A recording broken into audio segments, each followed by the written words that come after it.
never seen quite as successful and a consistent campaign undercutting the notion that a woman couldn't lead the country and a woman of mixed race. Yeah. They played that to a fairly well. In addition to Big sigh. It's Friday. I'm not gonna get upset. No reason to. All right, the guy lost. He's got his wife holding his hand on national television because he can't answer questions on his own. He's a troubled guy. There's nothing to be upset about. Just let it be a reminder, okay? Kamala Harris did not lose because of her race. We've elected a black president, okay? Kamala Harris did not lose because she was a woman. In fact, if you want to talk about who was playing the race card and who was playing the gender card, it wasn't Donald Trump. It was Kamala Harris. Kamala Harris was the one who was leaning into the racial card and the gender card far more than Donald Trump ever did, John. Did you vote the right way, dear? Yeah. Right? Remember these commercials? Those maybe not as much to do with Kamala, but just the whole party. It's like, come on, talk about weaponizing the whole gender thing. Oh, man. I am glad that they got to a point where they would remember what a man is and what a woman is. That was always, a nice place to be when we were, rolling the clock back to a time when we could identify a man and a woman. So I won't say no to that. That was some normalcy, I suppose. But there was nothing about that election that was about Donald Trump saying, you can't vote for a woman. You definitely can't vote for a woman of color. No, you can't vote for Kamala Harris because she was wildly incompetent, brought nothing to the table, and was not up to the job. And then when she infamously was asked on The View a month before the election, nothing. Kamala Harris sunk herself. Wasn't her skin color, wasn't her gender. She had a honeymoon there for about a month, right? Right after Joe Biden handed off the reins to her. And then once we got to the fall, it started to peter out because she had to start doing media, and it went horribly for her. And it still is. And it hasn't gotten better. She was on earlier this week, I think. Yeah, no, she's been making the rounds, and it wasn't any good for her either. So for Biden to come on The View for really his first, I don't think he's done anything like this since, he hit the road back in late January. I'm just sitting there and saying to myself, this is exactly why people voted for Trump. Like, you don't have to love everything that Trump is doing to be reminded that, I'm glad I don't have that in charge. All right. I'm glad that we moved on from Joe Biden, Jill Biden. Sorry, that's Dr. Jill to you and me, and Kamala Harris. All right. I mean, this is the reminder that some people just seem to need. It is. Now, I wish that somebody would have asked Biden about, the 2,500 commuted sentences that include about 36 violent individuals who will be coming back to the Kansas City, Missouri area in the next couple of weeks. We reported on that yesterday. Something tells me we are not going to have local media following up on our story from yesterday that I've heard from law enforcement in this town who have confirmed to me that we have 31 violent criminals coming back, getting released into Kansas City, Missouri and Kansas City, Kansas at some point in the next couple of weeks. They have been tipped off by the feds saying, hey, these people are coming back to your communities because Biden commuted their sentences and now they're getting set to be released. This was done back in January, right as Biden was leaving office. And it was done because, well, they were at the time nonviolent drug offenders. But as was told to me by people in area law enforcement, oftentimes these are very violent people. But all they can get them on is nonviolent drug charges. So they get them on their nonviolent drug charges. The feds take care of it. And at least they end up where they should be, which is in prison, even if it's not for some of the heinous acts that local law enforcement believe that they have actually committed. You've got 30 plus people coming back, and it might not seem like a big number to you. That's a pretty, that's a substantial number of people now who can be terrorizing communities in and around Kansas City. Well, the nonviolent drug thing, we now know we can gauge that by Maryland man. Yeah. Right? Yes. We have a barometer now. Yeah. Jeez. I don't want to know a Kansas City man, okay? I don't. Yeah. I don't want to. Kansas City Star is going to run that headline. Please don't give them any ideas. When these people come back after having their sentences commuted and they're committing crimes, you're going to have Kansas City man does fill in the blank. Kansas City man does fill in the blank. And then, like, in paragraph 26 will be some line about, oh, yeah, this guy was just released courtesy of the former president of the United States, Joe Biden. That's right. Yeah, that's him. Come on, man. Yep. Same guy. I mean, I know the View's not going to go there, but just know that this guy and his awful policies are still having very negative impacts on Kansas City as a whole. 913-408-7957. So there was a big hire made yesterday in this town. And the backstory to it is fascinating because it did not play out as I predicted it was going to play out. And that's because people behind the scenes were working very hard. And actually, it's the best thing that could have happened for Kansas City. So I am glad I was wrong about this. We'll tell you what that is coming up next on 95.7 FM KCMO and streaming on the KCMO Talk Radio app.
from the nation's heartland. It's Mundo in the Morning on 95.7 FM KCMO Talk Radio.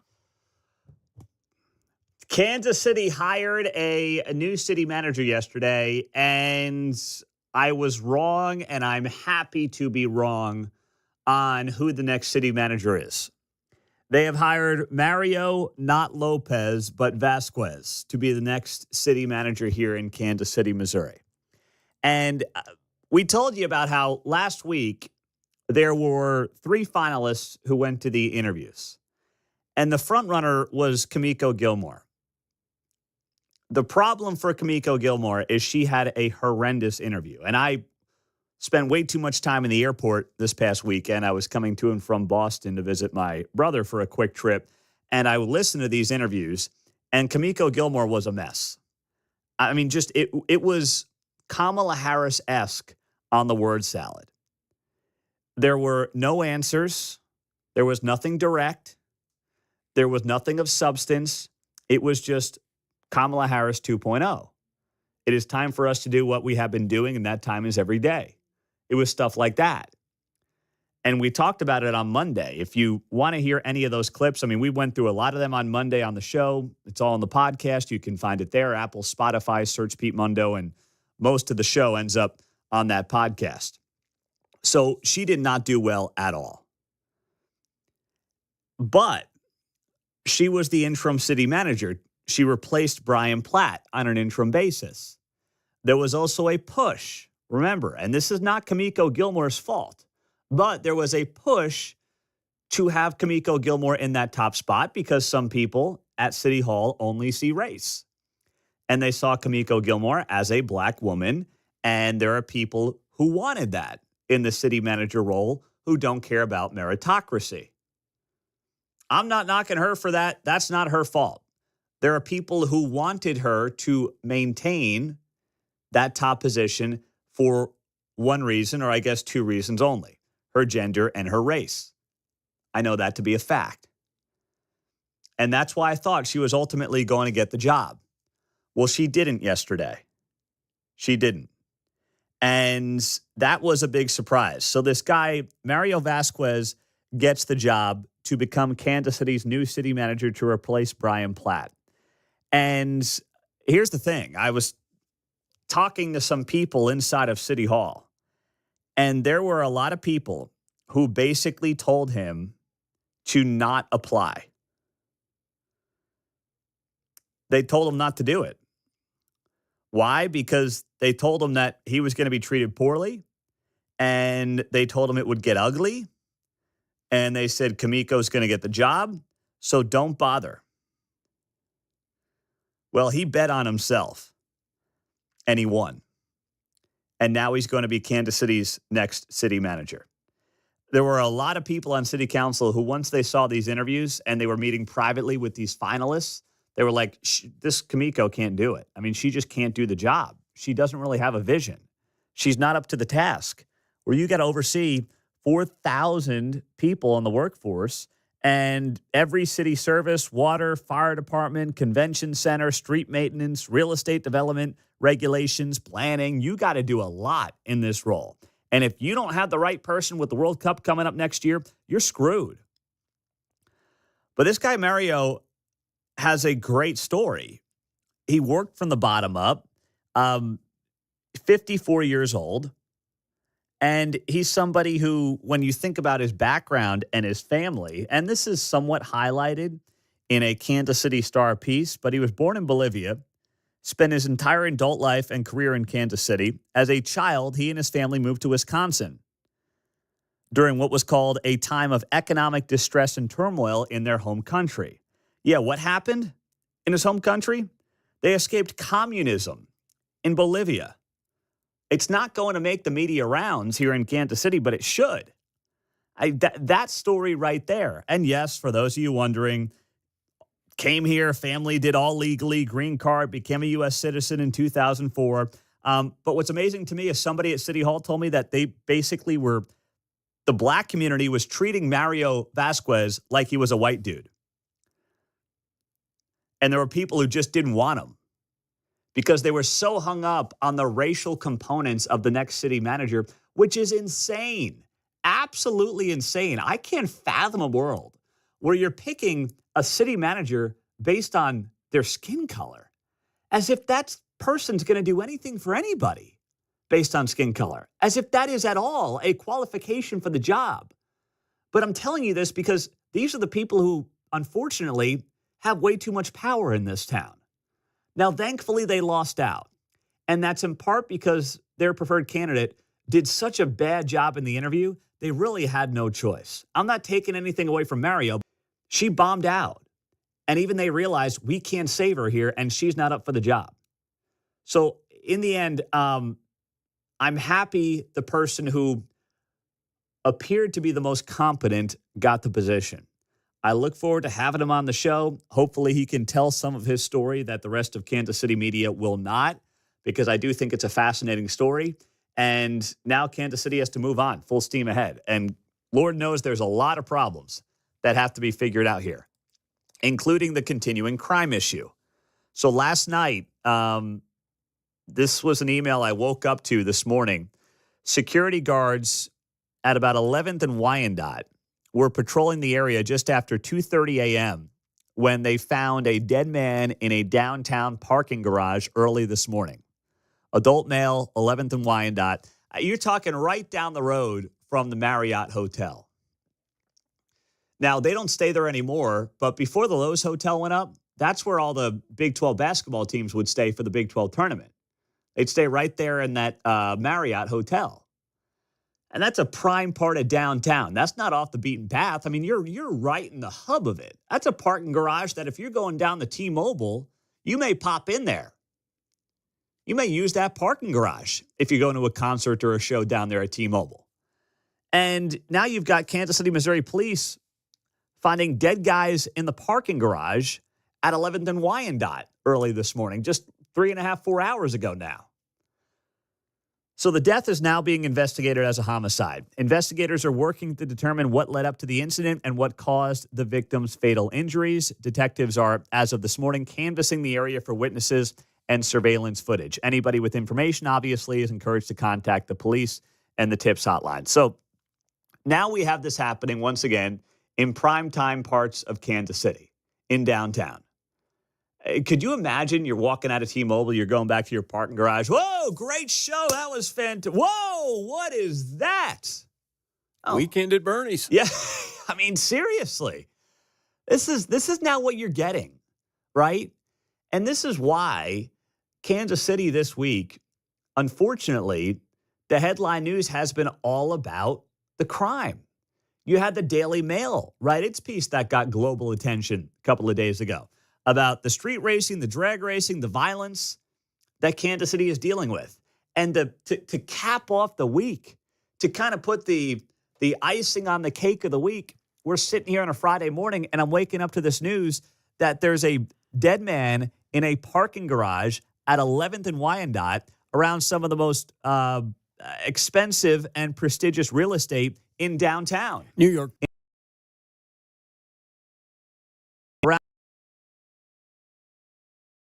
Prestigious.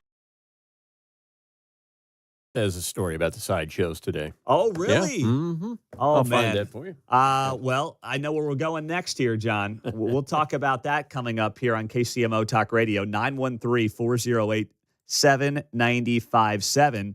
And also, somebody was hit on Southwest Boulevard by these drag racers, sideshows, everything else going on in that part of Kansas City. We'll get you the details on that coming up.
Stream Mundo in the Morning on the KCMO Talk Radio app.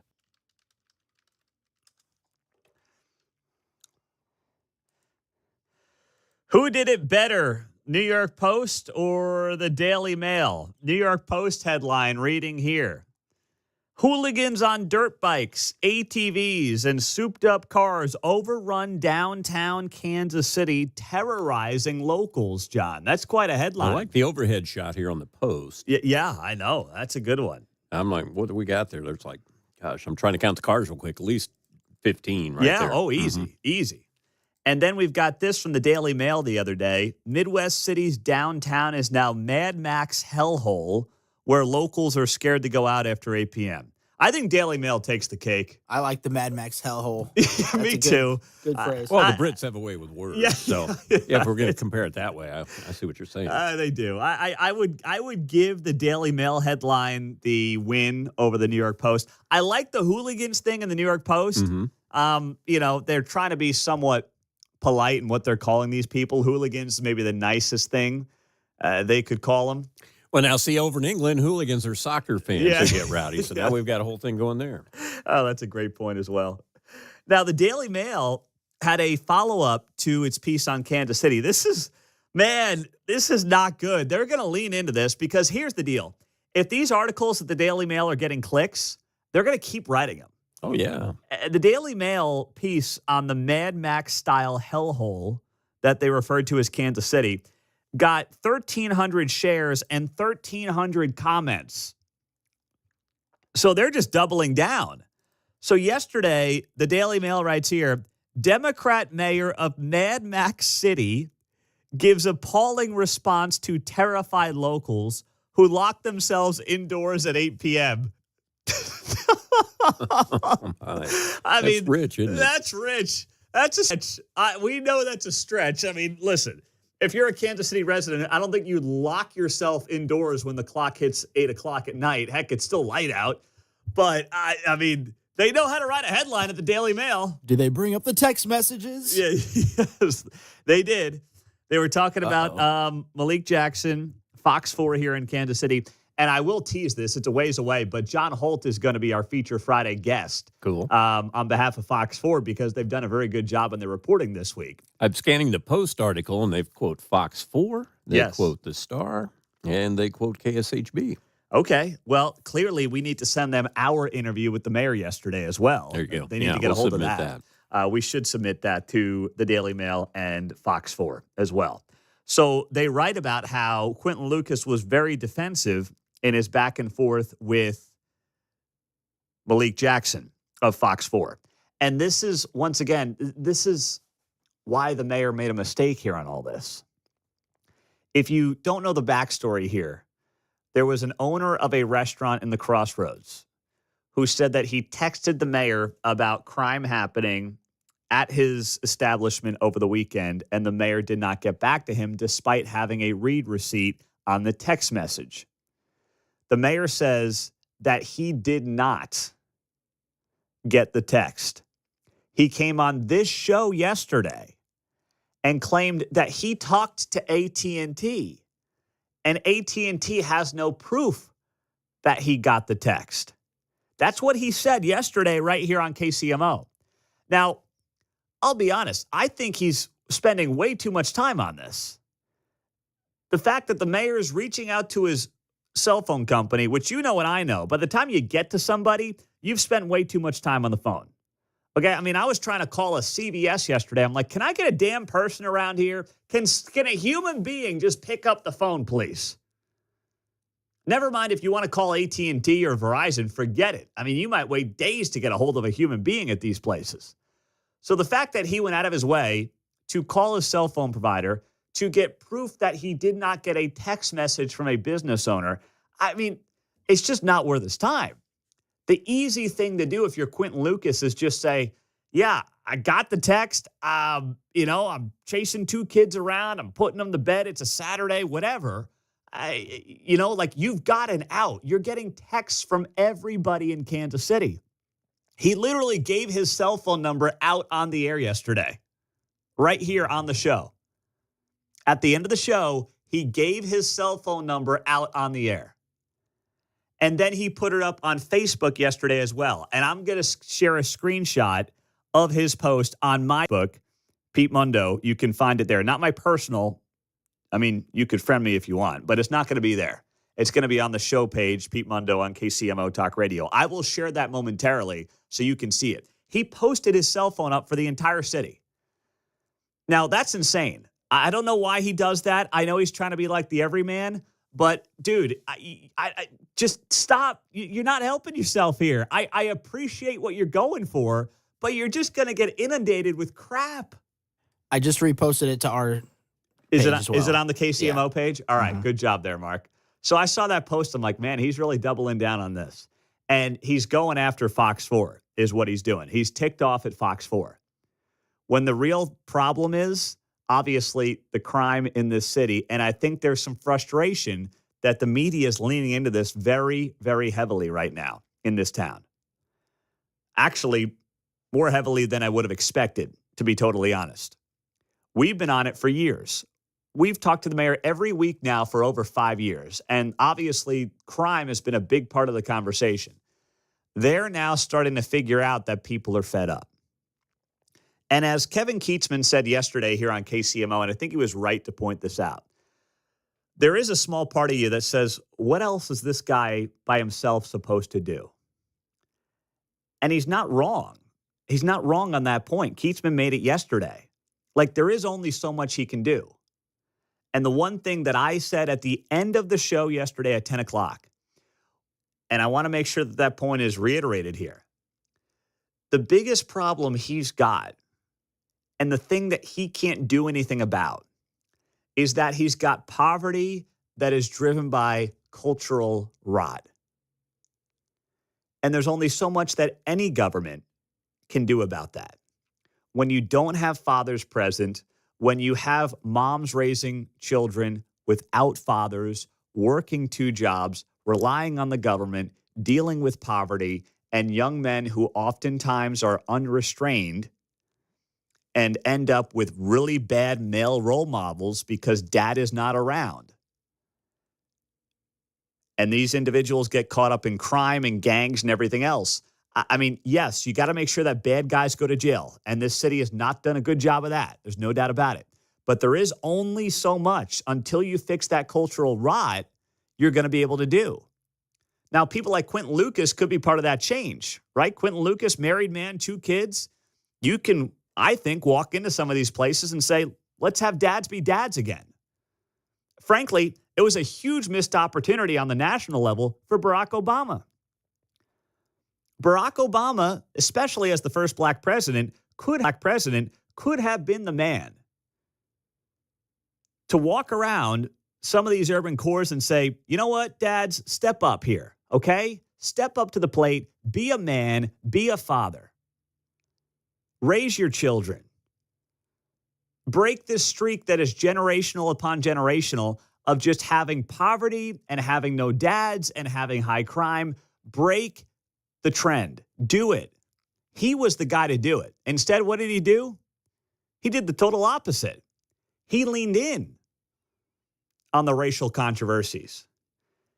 He talked about Michael Brown as a gentle giant, right? He said about Trayvon Martin, could have been my son. It's like, dude, that is not the thing. He could have been a transformational figure on this stuff, and instead, he preferred to be a huckster. I don't think Obama or, what's his name? Barack. Yeah, I'm not sure Barack wears the pants in the Obama family is what I should say. I want to make sure I got it out right there. I should have waited until you were done. I apologize. Yeah, I took a quick sip of coffee just to get my throat, massaged a little bit there. And then John breaks out a big mic joke on me at 6:44. So that may be what happened there, historically speaking. Maybe. You're right. Entirely possible.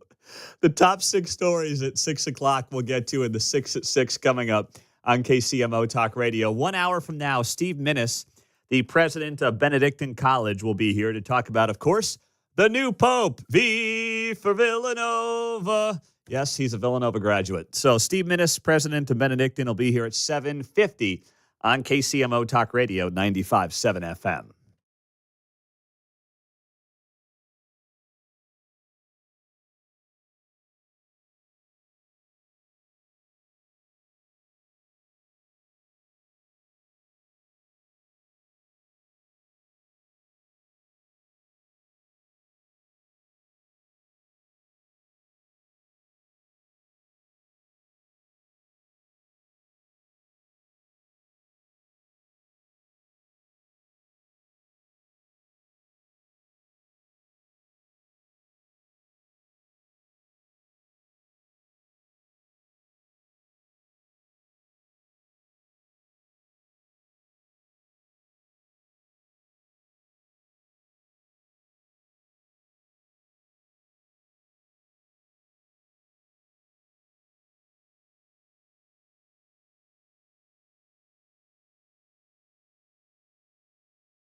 On Friday's Guy Benson Show, Shannon Bream on all the political news of the day, plus previewing her Fox News Sunday lineup. Coming up at 2 o'clock on 95.7 KCMO.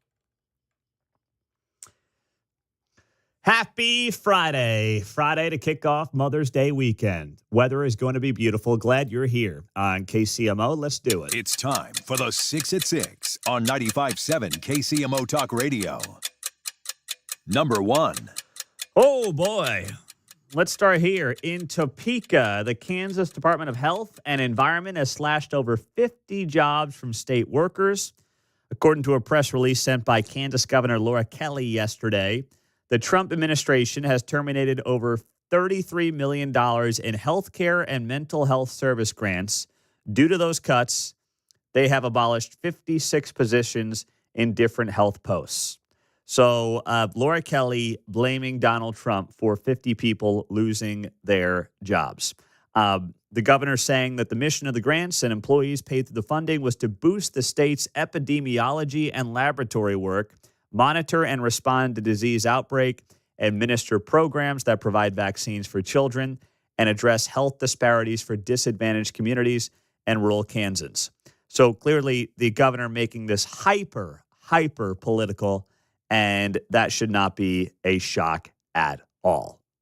But par for the course. So we'll see how the state legislature responds to the governor today, if at all. Number 2. Let's go to the K, where the Royals finish up a 4-game sweep of the White Sox. Woo! Man, they are on fire. 15 of 17 wins for the Royals. Now, they're 2.5 games back of first place because Cleveland and Detroit are also playing pretty darn well right now. So the AL Central's getting hot and heavy there, Mark. I was excited because the Royals were playing the White Sox, and then I saw that the Tigers were playing the Colorado Rockies. So, the easy wins for both of those teams this week. Yeah, well, you know what? Good on the Royals. 4-game sweep of the White Sox yesterday. A 10-0 win. Bobby Witt Jr., 4 hits. So they're rolling. Salvi had 3 RBI. And for the Royals, they have won 6 overall. So this team is absolutely lighting it up right now. And now they get set for a 3-game series against the Red Sox tonight at the K. First pitch is at 6:40. Number 3.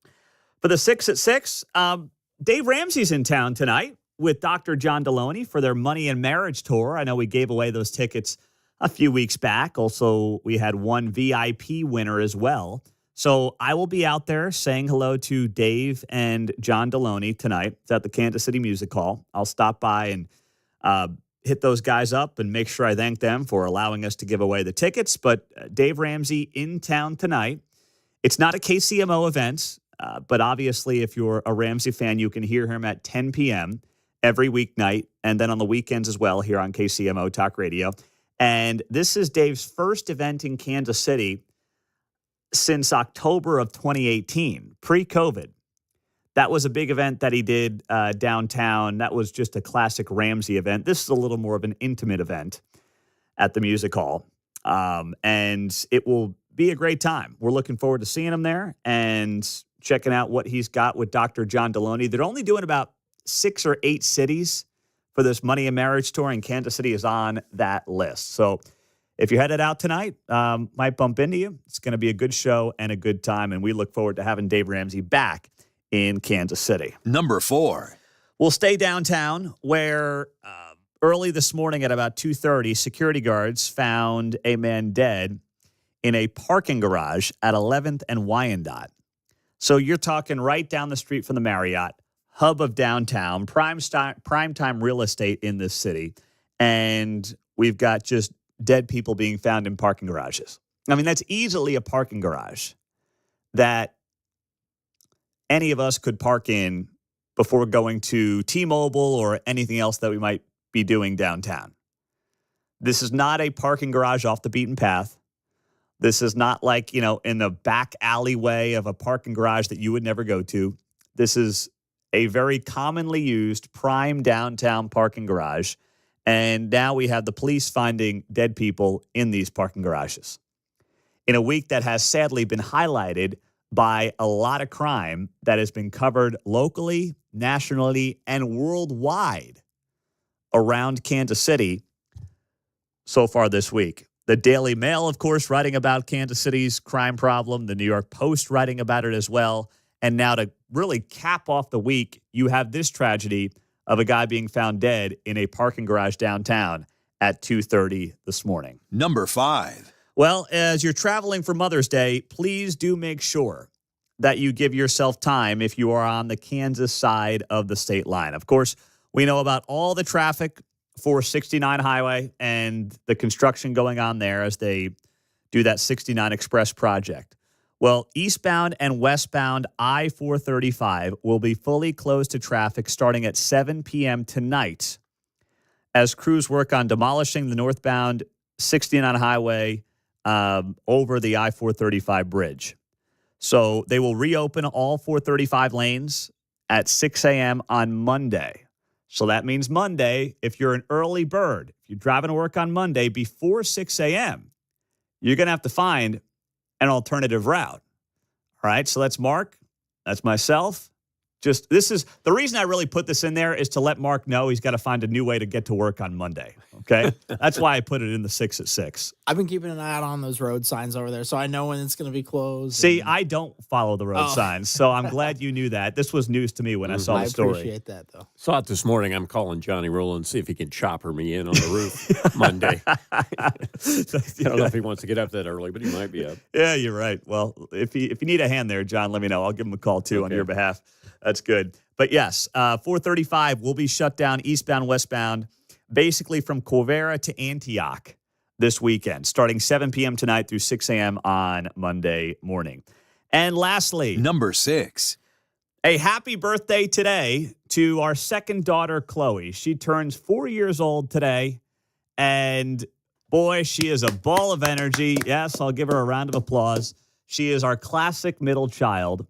We love her, and it has been depending on the day, very fast 4 years. No doubt about it. So we'll be celebrating her tonight and this weekend. She was born on Mother's Day back in 2021. So she's always going to be that Mother's Day weekend baby. We got a little party for her tomorrow with her 4-year-old friends, and it is going to be a great time. So maybe I'll try to pop her on the show at some point this morning, but no promises. Depends what kind of mood she's in and Mom's in. Coming up next, we got the Pope, but how should we interpret this? We'll talk about it next.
so good.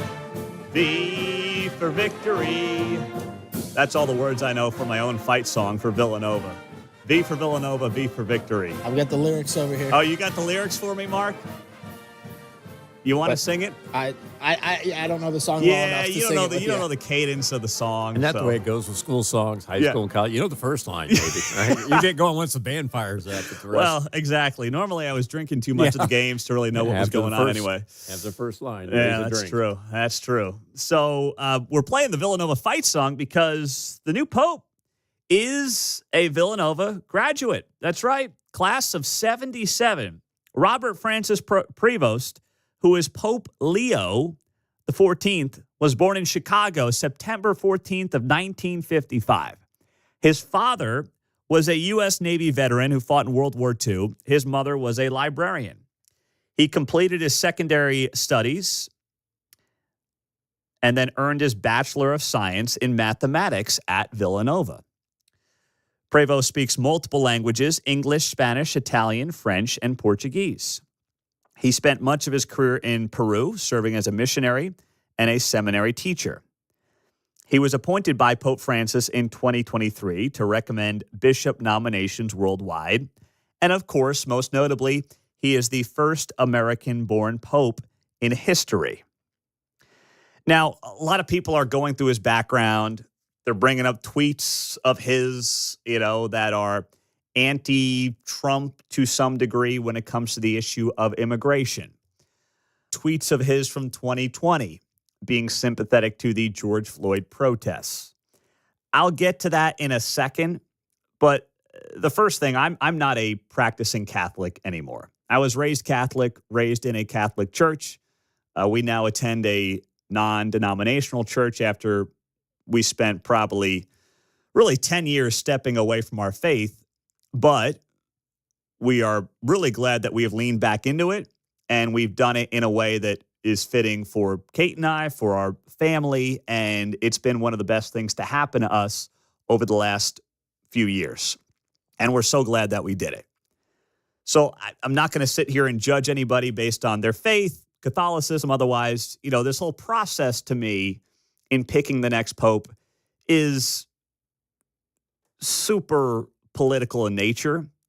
And while I respect the Pope and the Catholic Church and a lot of what they have done worldwide, there is an element of it to me as well that I step back and I say, this is kind of why I left, to be honest. Like, I'm rooting for the guy. He's a Villanovan.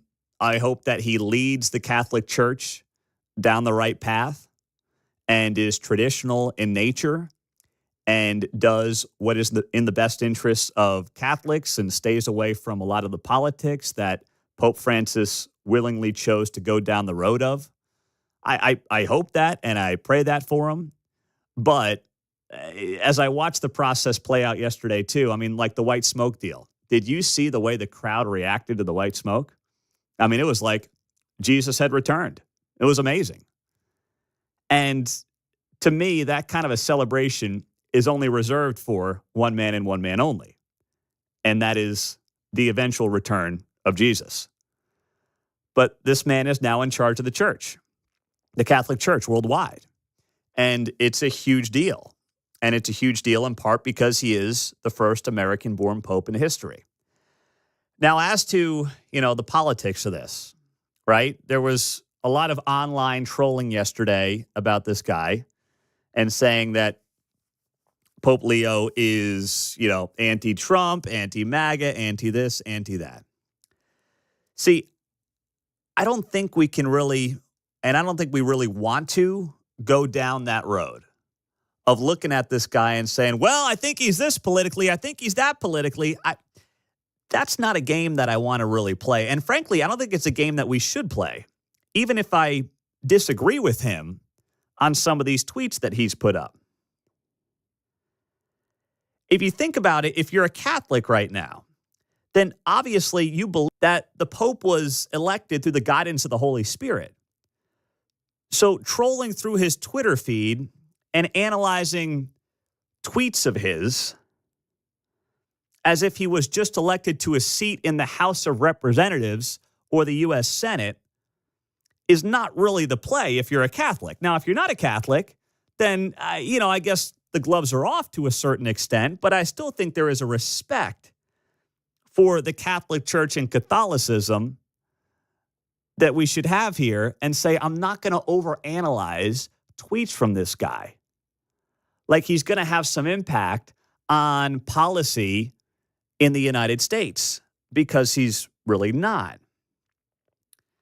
And if you are a practicing Catholic, then you do, or theoretically should believe, that his election is ordained by God. So making it hyper-political based on some tweets, to me, is not the play here. All right? It's not something that we should spend a lot of time on. We should give him grace. Practicing Catholics obviously should support him and have his back and hope that he's doing best for and by the Catholic Church. For me, I'm rooting for him as a fellow Villanovan, not as a practicing Catholic, because I'm not one. But I do hope he does well, because he obviously will be one of the faces of Christianity, if not the biggest face of Christianity around the world. And for all Christians, whether you're Catholic or not, obviously that would be good for all of us if he does a good job on the global and world stage. And having him be someone from the United States, obviously, and the first American-born pope is a really big deal. There's no doubt about it. Now, the real question is this. Who has the more famous alum now? Well, see, that's the thing. When I saw that white smoke coming up, I knew my days were over. Who was your Baker buddy? My Baker alum, Frank Bisignano, was confirmed as the head of Social Security last week at the Senate confirmation. And so for a few weeks there, I enjoyed that status of having the most famous alumni here in the program. Well, here's what you've got, though, over me. You actually went to school with Frank Bisignano. I did share a dorm room, so. Yeah, not only went to school with him, proximity. You shared a dorm room with the guy. Mm-hmm. Okay, Pope Leo graduated, 33 years before I did. He's 5 years older than I am. So. Yeah, he's 70 years old. So closer to your parents' age. Exactly. Literally born 3 months before my father. Uh-huh. So, yes, you still have, if you want to play that game, John, at least with Frank Bisignano, who is Trump's pick to run Social Security, at least you can say you literally dormed with the guy. Got that going for me. You got that going for your you. guy's a lifetime appointment. My guy's in there, 4 years? I don't know. That's as long as Frank wants. That's a good Get point. The hell out of Dodge, Frank. All right, Mark, what do you got for us? You got to give me a famous got some alum. football players, don't we? Give me someone good from Mid-America. Yeah, we've got some nice local mayors. Tyrone Gardner, Oh, KCK. he's KCK? Yeah. He's a Mid-America guy? Yeah. I You know, think some he's people in the House.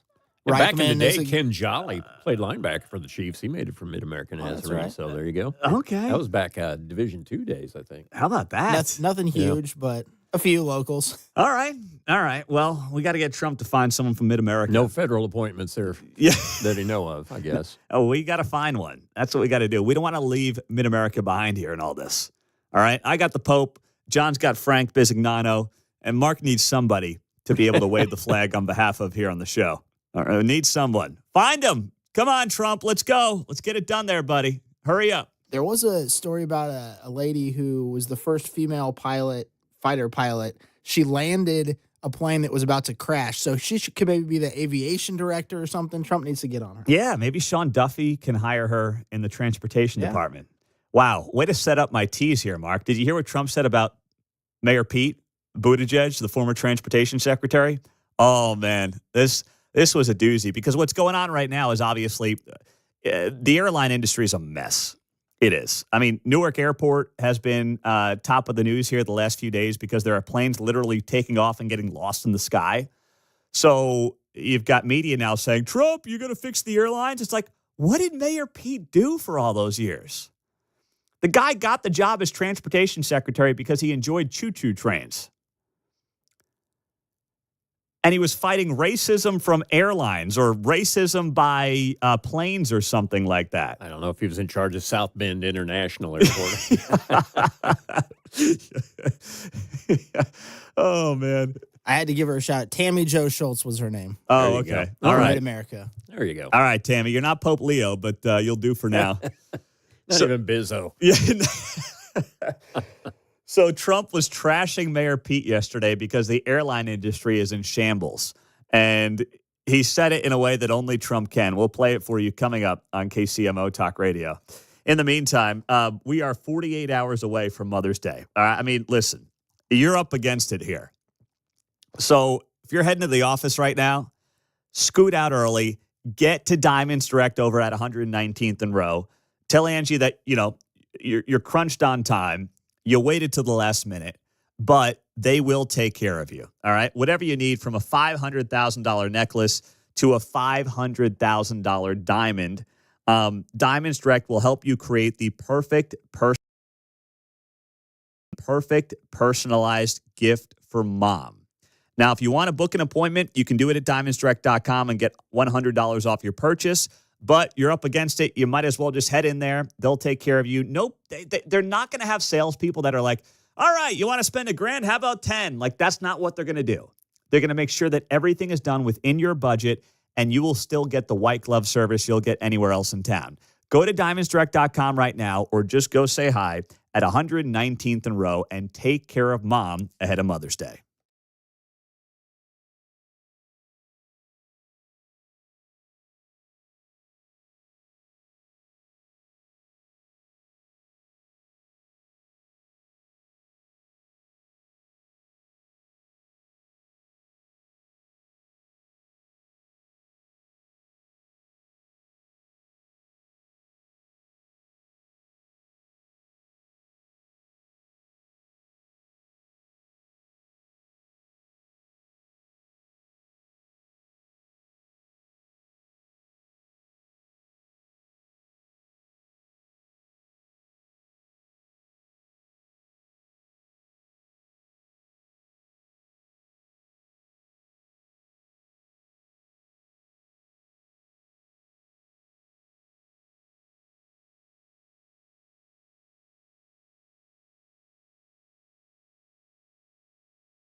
Call Mundo 913-408-7957. Now on 95.7 FM. Congratulations to the Pope, and I hope that he helps the world. Well said by Bill O'Reilly. That's a message. That's a message. That's a good message from Bill. I hope he helps the world. Now, listen, listen. That's where we should all be at right now. I'm not going to hyperanalyze his posts on X. Pete, this is on the text line, 913-408-7957. As a practicing Catholic conservative, I don't really care much about the politics of the Pope, so long as he leads the church based on proper doctrine and doesn't try to legislate from Rome like Pope Francis did. That's exactly right.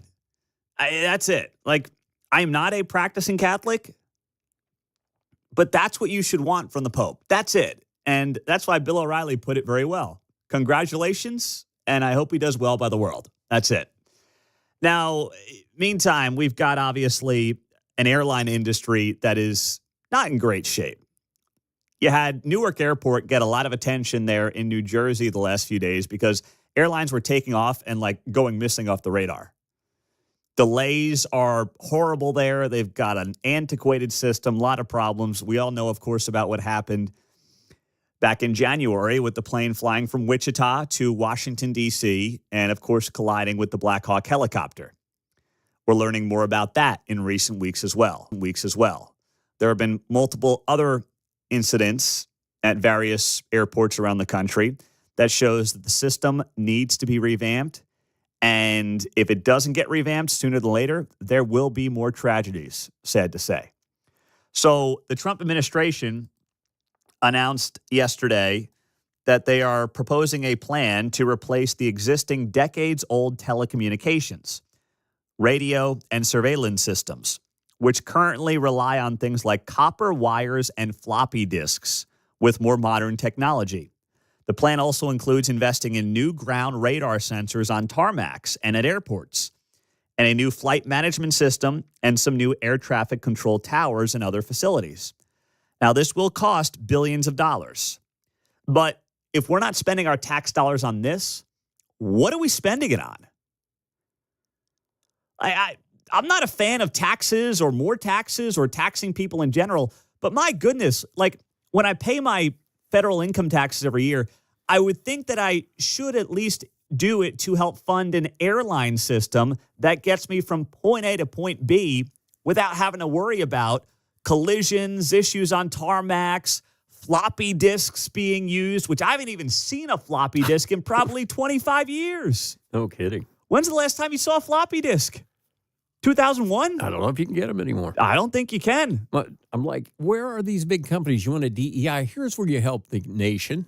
Yeah. Could you put forth a few pieces of equipment for us here to help out the National Transportation and Safety Board? Yeah, that's a good point. Right. That'd be a great place to start, right? So Trump, as only Trump can yesterday, starts ripping on Pete Buttigieg, who was the former transportation secretary. And because they're saying, hey, this thing was a mess under Buttigieg. He didn't do anything outside of try to make sure the companies weren't making too much money. And also, of course, telling you that roads and bridges are racist. This guy was totally unqualified for the job. Mayor Pete had zero qualifications to run the Department of Transportation, but he got it anyway from Biden. He left this administration with another mess, and then Trump was poking him yesterday. And when they took over, Buttigieg, who has no clue, he drives to work on his bicycle with his, in all fairness, with his husband on the back, which is a nice, loving relationship. But he didn't have a clue. This guy didn't have a clue. And he's actually a contender for president. Between him and Crockett, you can have that party. But, he didn't. What did he call him? And when they took over, Buttigieg. Booty bitty booty boo. Bada bing. Buddha edge. I mean,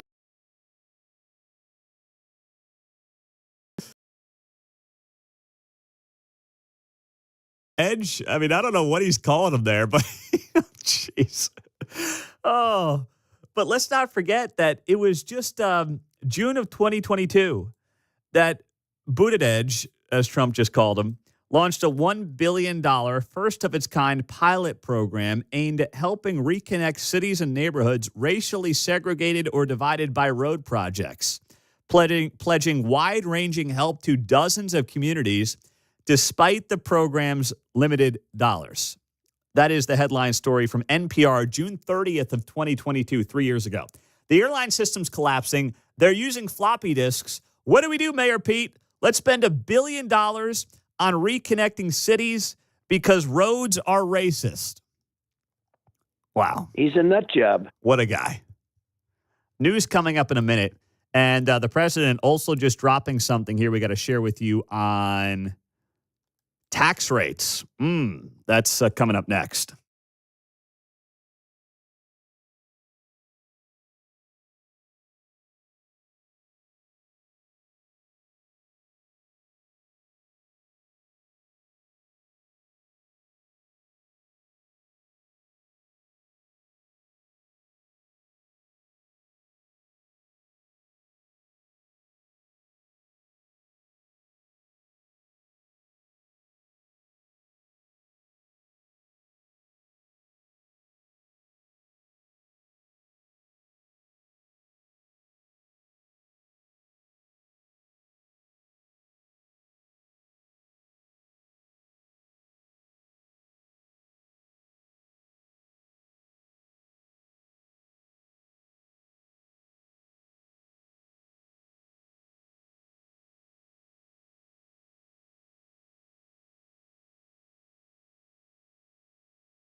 On Friday's Guy Benson Show, Shannon Bream on all the political news of the day, plus previewing her Fox News Sunday lineup. Coming up at 2 o'clock on 95.7 KCMO.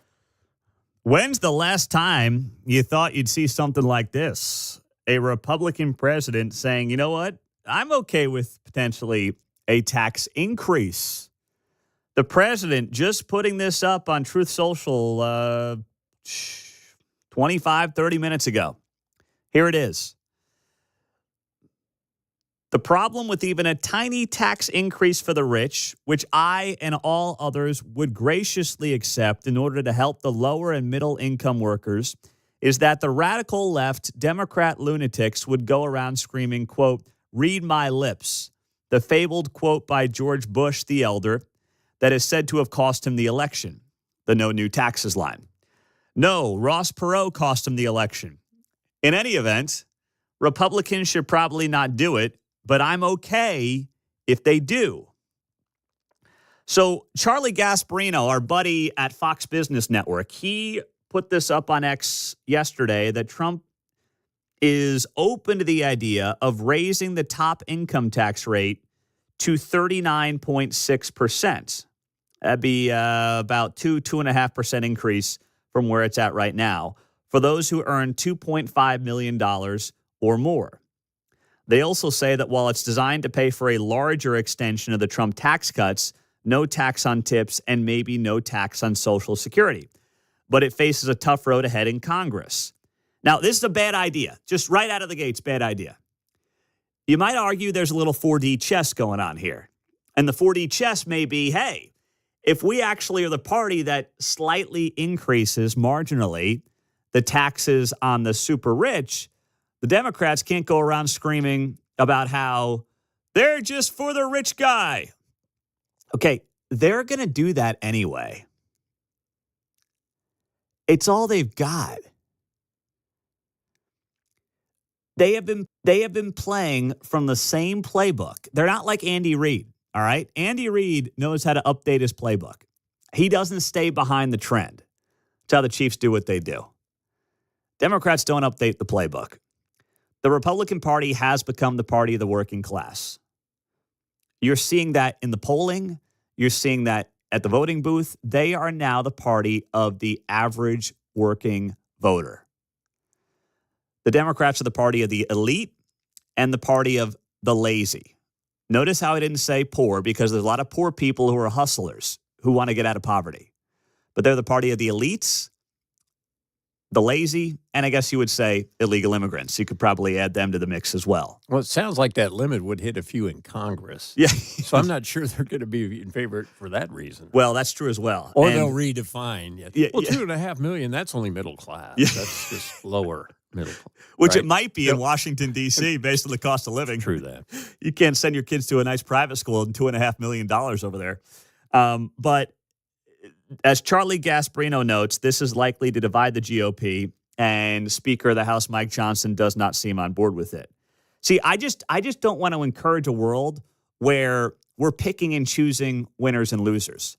I think you can have a world where Trump gets his no tax on tips, no tax on Social Security, and no tax on overtime. Because what happened when he cut taxes back in 2017? And this is something that I don't think they brag enough about. When they cut taxes in 2017, they cut the corporate rate and they cut the individual rate, right? The corporate rate we had was like, 28%. It was the highest in the modern world. And we cut it down the low 20s.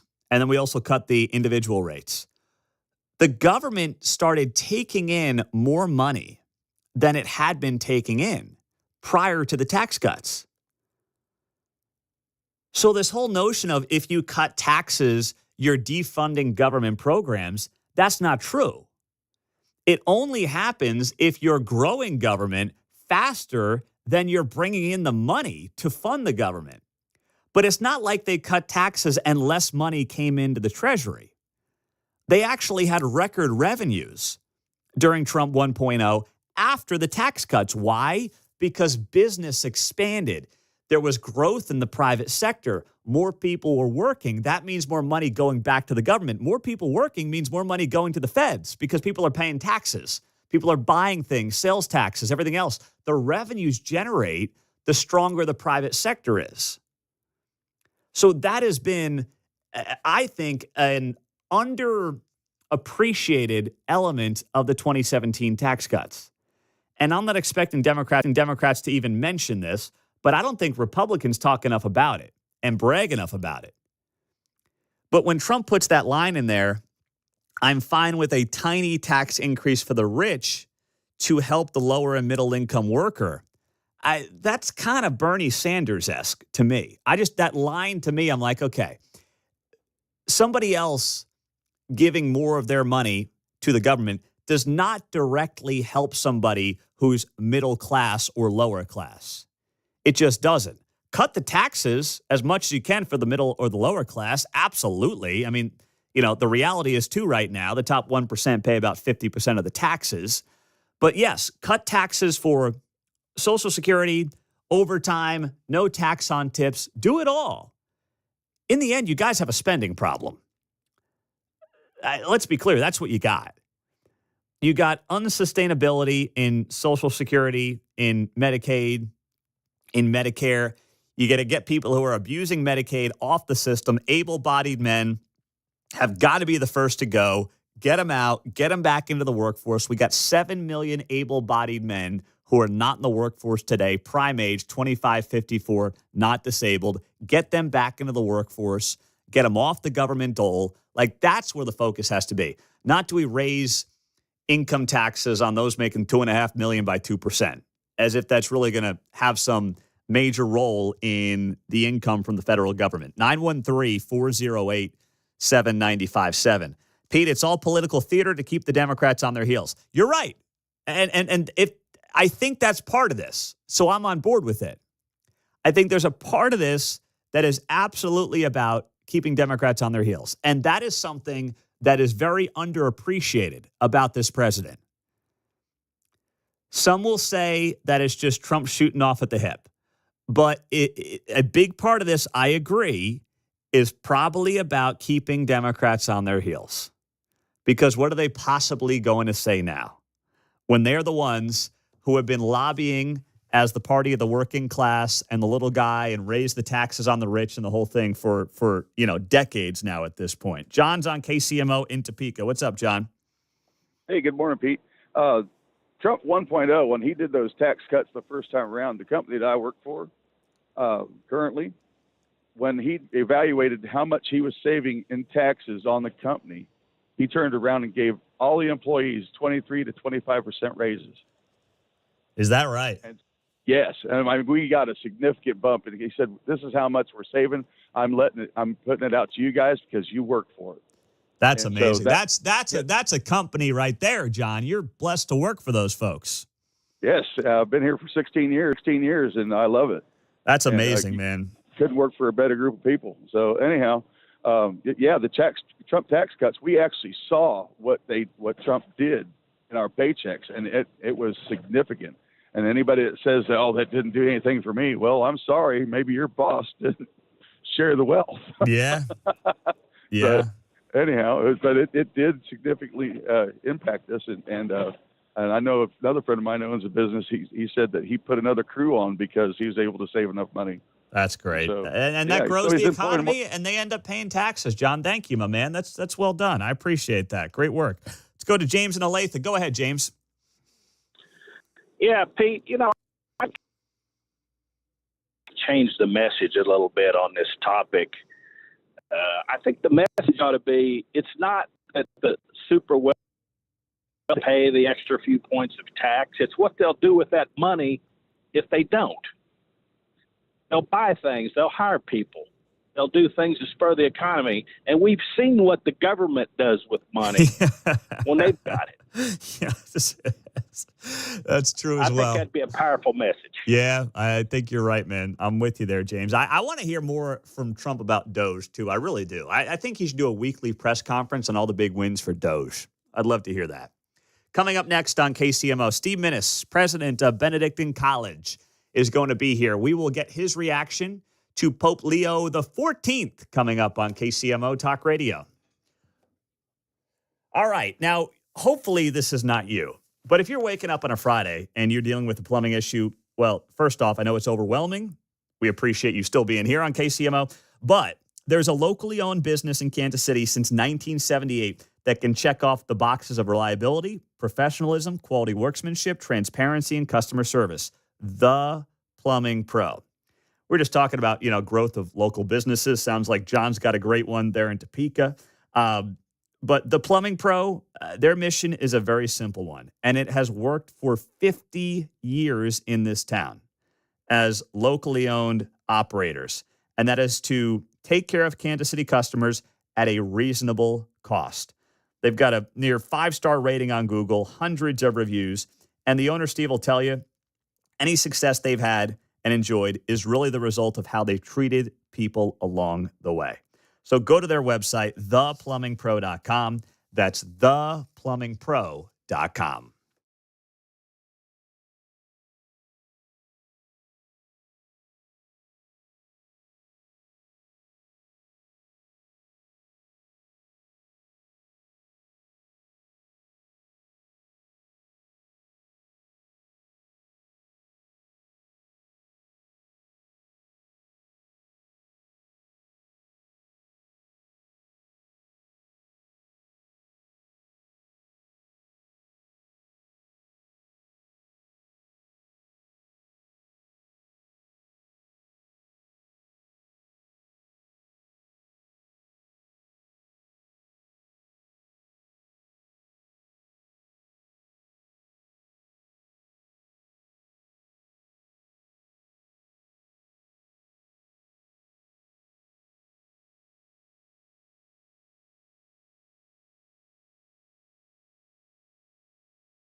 Hey, it's Kevin Kietzman. Stick around. I'm coming up at 10 o'clock right after Pete Mundo on KCMO 95.7 FM.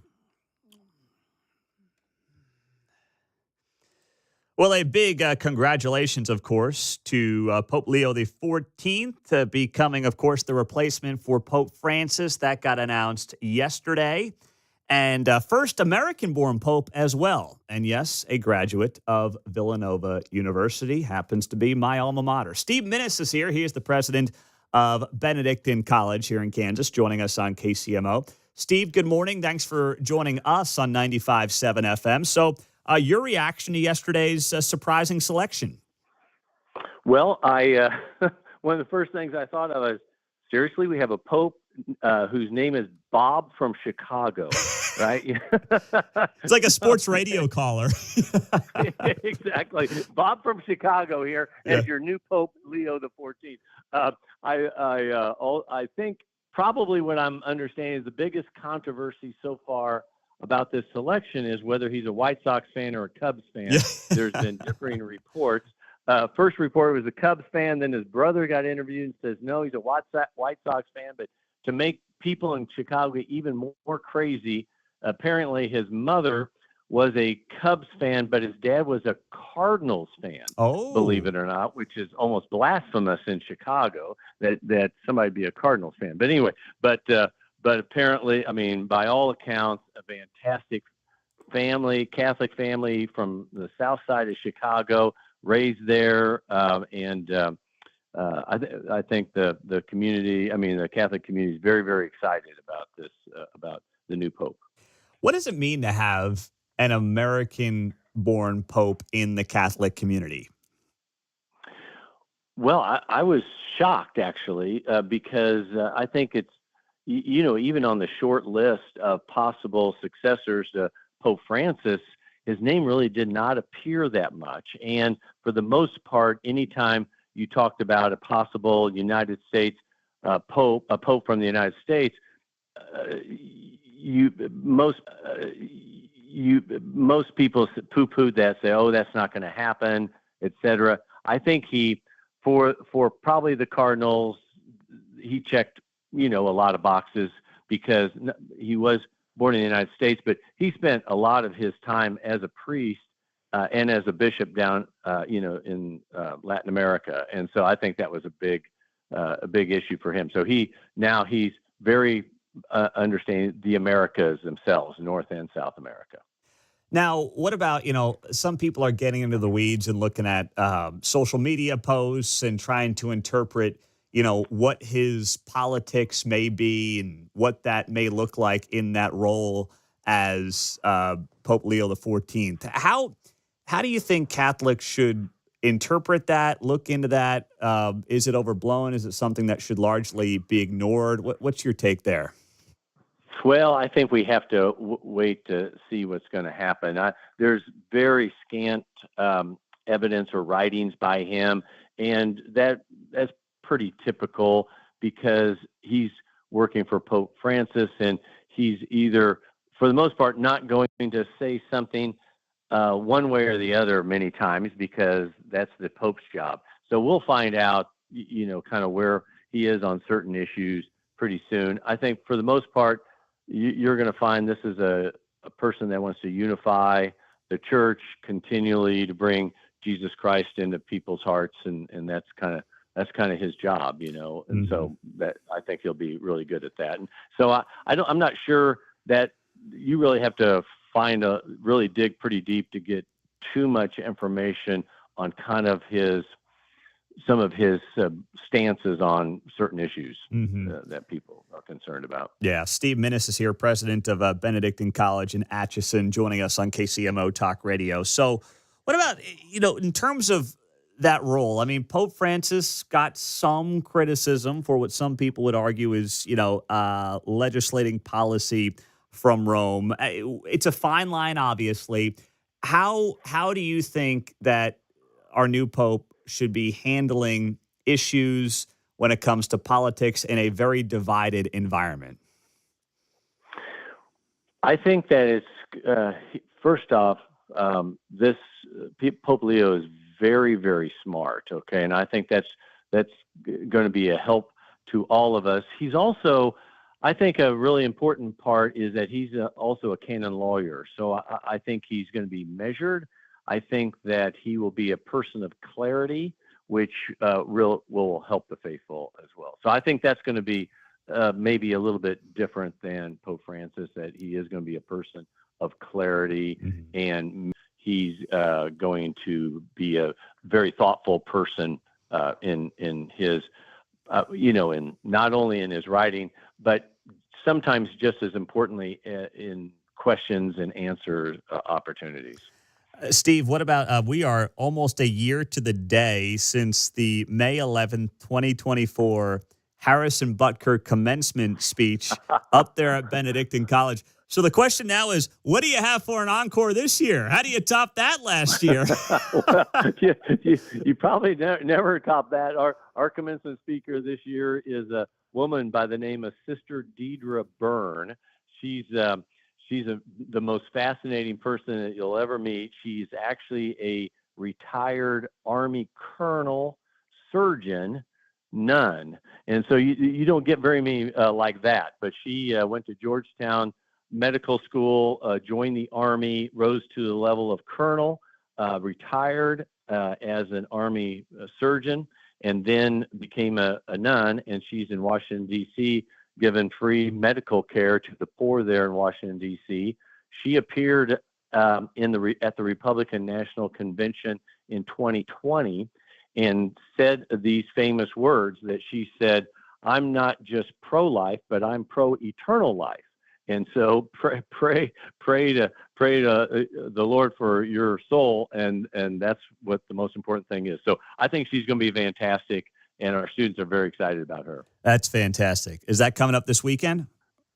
It's a week from Saturday. Okay, so next week. That's great. Well, next week. At a time when many colleges are just trying to figure out how to maintain enrollment numbers, Benedictine is growing, obviously.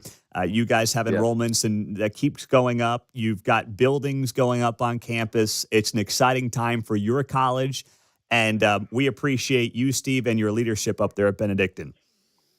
Well, thanks so much. I appreciate you, Pete. You bet. Well, have a great day, a great weekend, and we'll be following for maybe some viral videos next weekend up there at Benedictine. Have a great day.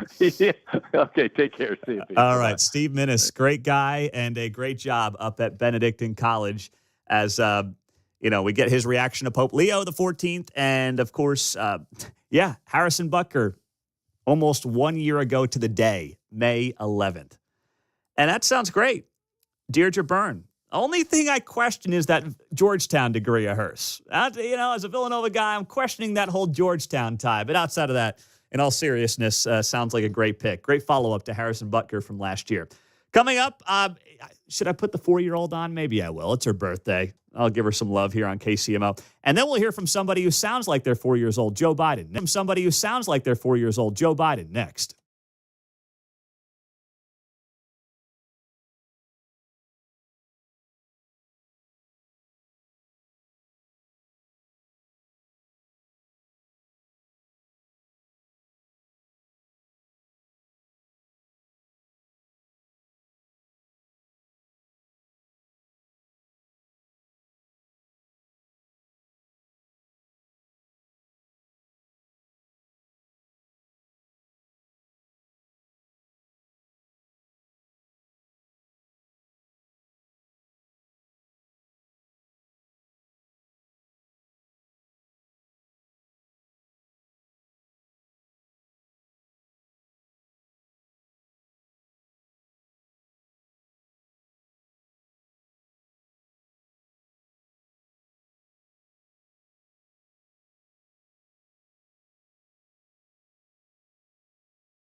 It is May 9th, and that means it is the birthday for our second daughter, Chloe. She turns 4 years old today, born on Mother's Day of 2021. One of the many great blessings in our life is Chloe, and I wanted to make sure I wished her a happy birthday. Chloe, happy birthday. How are you?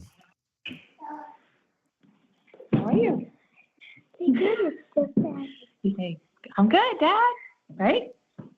Happy birthday. Happy birthday, Chloe. Are you getting shy?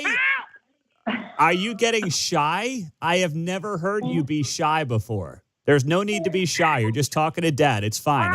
How's the birthday morning going? How's the birthday morning going? Good. Oh, What do we my have? goodness. Donuts. We had some donuts. All Yep. right, some donuts. Mm-hmm. How's it feel to be 4 years old? Chloe. How does it feel to be 4 years old? Good. Yeah? Good? All right. Good. Well, I'm glad you're feeling good. I'm feeling great for you. Okay? Okay, there we go. There's a lot of noise going on back there. Well, Chloe, I love you, and I'm looking forward to celebrating with you later. What do you say? Chloe, focus. All right, that sounds about right. All right, have a good day, girls. We'll see you later. Bye, Dad. Bye.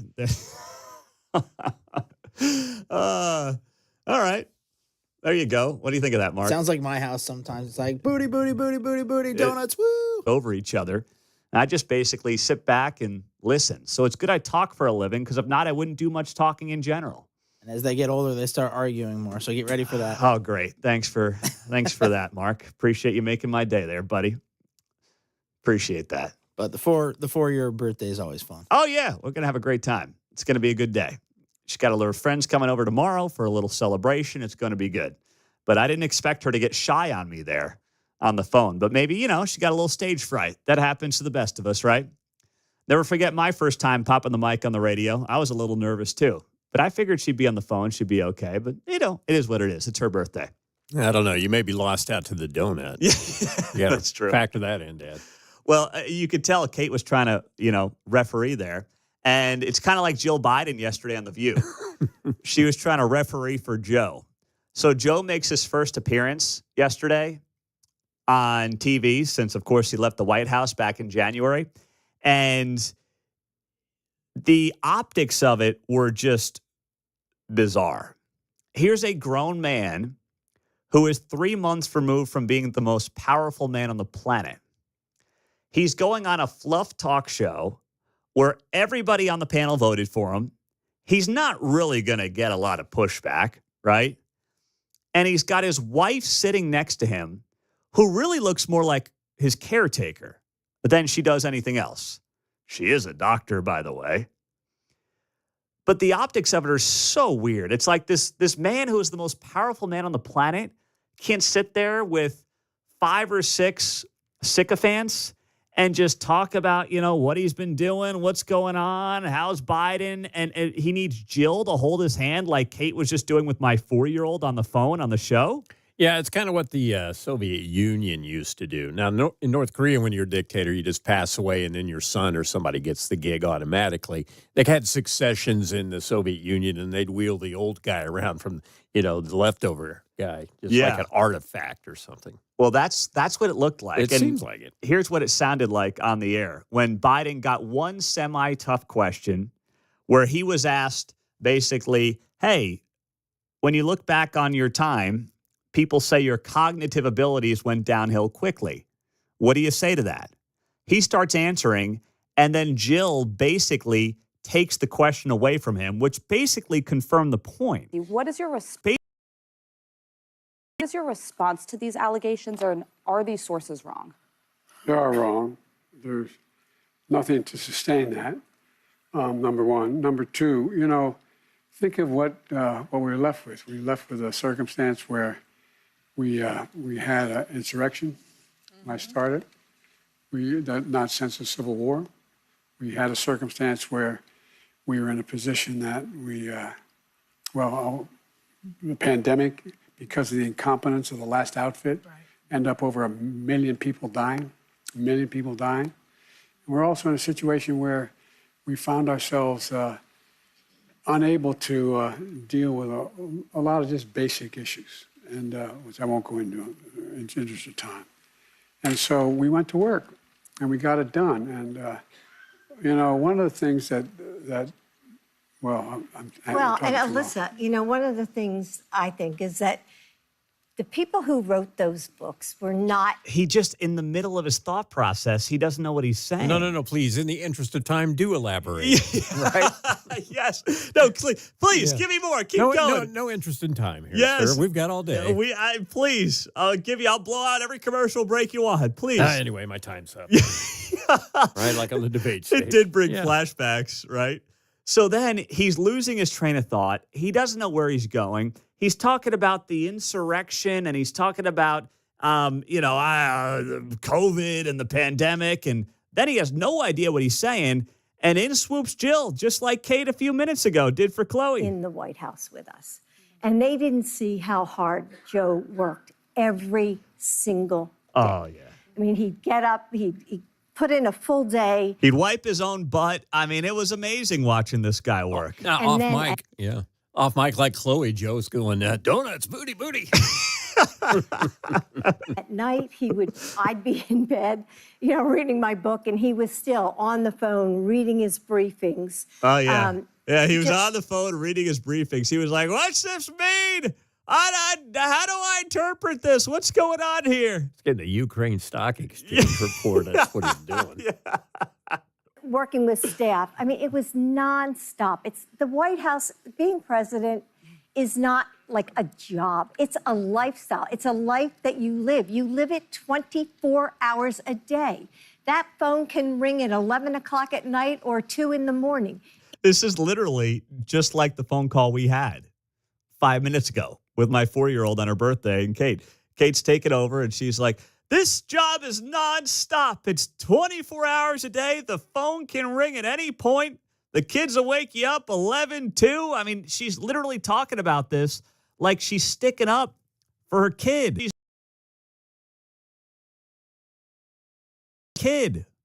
Or her senile parent who she's trying to keep afloat. It's constant. You never leave it. And Joe worked really hard. I think he was a great president. Man. And if you look at things today... Oh, yes. Oh, he was great. If you look at things today, give me Joe Biden anytime. Oh, you can have him.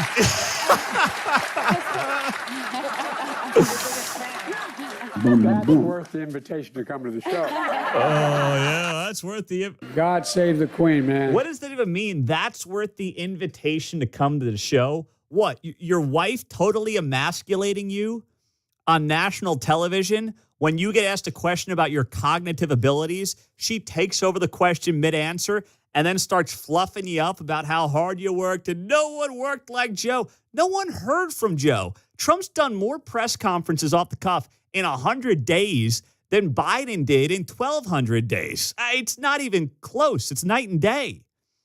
That in and of itself right there, there's nothing that Biden could have said that would have looked worse than what just happened, which is his spouse interrupting him when he gets asked a direct question about his cognitive decline.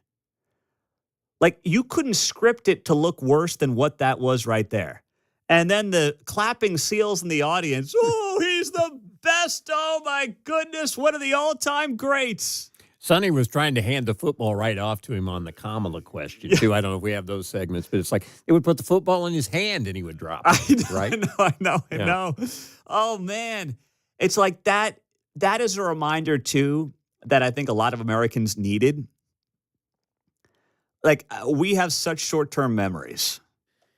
Grass is always greener, right? You've ever revisited a place, an old job, your school, and you're like, ooh, now, boy, do I remember in a hurry. Yeah. Why I wanted out of here. Exactly. And that right there was for, I think, a lot of people who might not love every little thing that Trump has done so far. That's fine. You're entitled to any opinion. But, man, I'll tell you what, whether you like every little thing going on right now or not, would you want to keep the ball rolling with that? You really think Joe was up late at night on the phone while Jill's in bed reading a book? By the way, you could tell it wasn't that late. How late does Jill stay up? What's she reading a book in bed at? 8:30 p.m.? How late? And Trump, I don't know when the guy sleeps. It's like it's just night and day right now. The transparency is night and day. Whether you love it or hate it, you can't even compare these two administrations when it comes to transparency, pace, what they're getting done, what they're trying to get done. Every day Trump's talking to the media. Biden, you never heard from the guy. And now, as of yesterday, we are reminded as to why. 913-408-7957. Pete, can you tell Dr. Jill to go back to the bodega and have a breakfast taco? That's one. The old bodegas. The old bodegas. That's right. No doubt about it. Well done. 913-408-7957. 816 on a Friday morning on KCMO Talk Radio 95.7 FM. We're always streaming on the KCMO Talk Radio app as well. Coming up next, a viral moment from a sports network did not hit like they thought it was going to hit. I'll explain coming up. All right. If you are sitting there right now and you're thinking to yourself, gosh, I know I'm going to the office on a Friday. I've heard Pete talk about artificial intelligence and Centric and what they're doing. I don't know what to do. I don't know where to start. Here's the good news for you. In less than 3 weeks, on May 29th, Centric here in Kansas City, right off State Line Road, is hosting a live and free demo. AI and automation for business, a live demonstration. All you have to do is sign up by going to centric.com/AI. That's CENTRIQ.com/AI. It's Thursday, May 29th. It's 8 a.m. They did this back in March, and about 50 business owners showed up. So if you missed that, couldn't make it, go back coming up in 3 weeks. And I'm telling you, these guys are just going to basically teach you what's going on with artificial intelligence, how it can help your small or medium-sized business. They've been training the technology workforce in Kansas City for decades now. So they know what they're doing on this front, and all they want to do is show you how they can be of assistance to you and how AI can improve your business. RSVP now, centric.com/AI.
On Friday's Guy Benson Show, Shannon Bream on all the political news of the day, plus previewing her Fox News Sunday lineup. Coming up at 2 o'clock on 95.7 KCMO. And you can join us Thursday, June 12th, when Guy Benson comes to Kansas City. Tickets are on sale at KCMOTalkRadio.com. We'll be at Boulevard Brewing in their suite. You'll get dinner, drinks, meet and greet, a show, the whole deal. Go to KCMOTalkRadio.com now to buy your tickets. And if you've got a table of 10, you get a discount on those tickets. So thing is selling out. And I'd say we've got, a couple dozen tickets left we could sell because the thing sold out pretty quickly. So make sure you get in now, KCMOTalkRadio.com.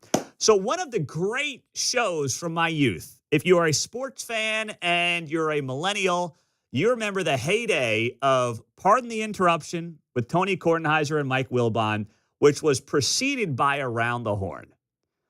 It was early in the sports television debate format. It was fun. It moved. It had great pacing. It had great sports reporters on there. There were strong opinions. It was revolutionary. It was kind of like a 2000s version of the sports reporters. And I loved it as a young teenager. Well, it is going away. It is getting canceled by ESPN. So what they're doing is they're bringing on some of their old faces to, be on the final shows for Around the Horn. And yesterday, they had this moment with former ESPN analyst and writer Kate Fagan. She has not appeared on the show since September 24th of 2018. She was on the show for about 4 years. So they give the final word. Everyone gets to say some, final thing on the show, right? So what does Kate Fagan, who has not been on the show in 7 years, decide to do for her final word on Around the Horn? Talk about how great it is and how much we should be celebrating men in women's sports. Let's roll the tape. Well, listen, being on this show has been a privilege and a platform, and I know it's my last time on it, and I want to say something worthy of that privilege and platform, and that is this, that trans kids deserve to play sports. Think about what you remember from your time playing sports. Like 99% of it is finding that jersey for the first time, your favorite number, community, joy, those high fives. It's that moment when you have a great play with a teammate. It's the feeling of belonging, and it does not know gender. And trans kids deserve that the same as everybody else does. And Tony, this space has, on Around the Horn, it's been about diversity and inclusion and lifting up new voices, because sports is joy and sports is humanity. And the more people who have that, the better. And Tony, I love you. So thanks for having me back on. Well, Kate Fagan clearly doesn't love or care for young women. That's very clear. She may love Tony Reali. She probably would like Tony Reali more if he was pretending to be a girl. But she clearly does not care one bit about young women. Kate Fagan made it very clear. And it was disingenuous with the way she opened up her commentary anyway when she said this. Well, listen, being on this show has been a privilege and a platform, and I know it's my last time on it, and I want to say something worthy of that privilege and platform, and that is this, that trans kids deserve to play sports. Yeah, they do. Mm-hmm. And guess what? They are allowed to play sports. Yep. They are allowed to play sports with the gender that they biologically are. They are allowed to play sports. They absolutely can play sports. Her fondest wish can come true. Yeah. Oh, absolutely. And if they want to play sports, they can play sports against the people they're supposed to play sports against, whether that's men or women. That's it. And yeah, we're going to protect women in sports. And it's no wonder that ESPN has to cancel shows like this that used to be so popular. I mean, I remember, like I said, I was a young teen watching this. The show debuted sometime in the early 2000s. I want to say like 02, 03. And, it was guys chopping it up on sports. And they would have females on there too. Jackie McMullen, she was a writer for the Boston Globe. She was always fantastic. Mark's shaking his head. We all remember Jackie McMullen. She was great. Oh, yeah. But you didn't get this woke crap. And like everything else at ESPN, they cared way too much about appeasing left-wing politics when that's not where most casual sports fans are that are going to lean heavily male. And this is a prime example of something Donald Trump has famously been saying for years. Everything woke turns to okay? That's it. ESPN, and on a more micro level, Around the Horn, is a prime example of this. It is no wonder they are canceling this show. And if ESPN commentators like this, Kate Fagan, got their way, women's sports would not exist. It would be overrun by guys. And I guess that would make them happy.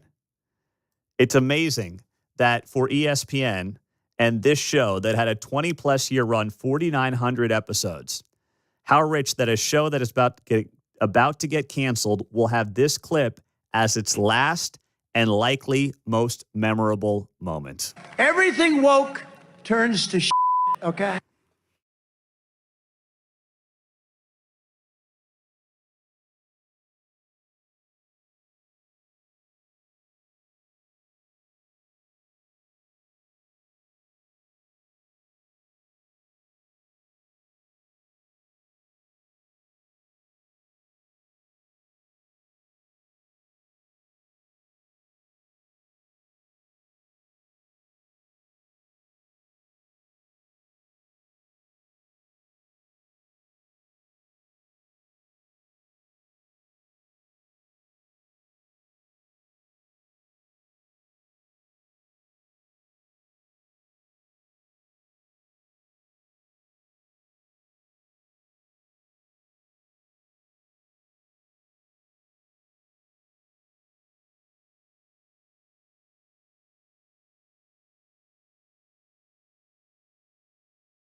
It's Mundo in the Morning. Now on FM at 95.7. Set a preset on your radio. KCMO Talk Radio.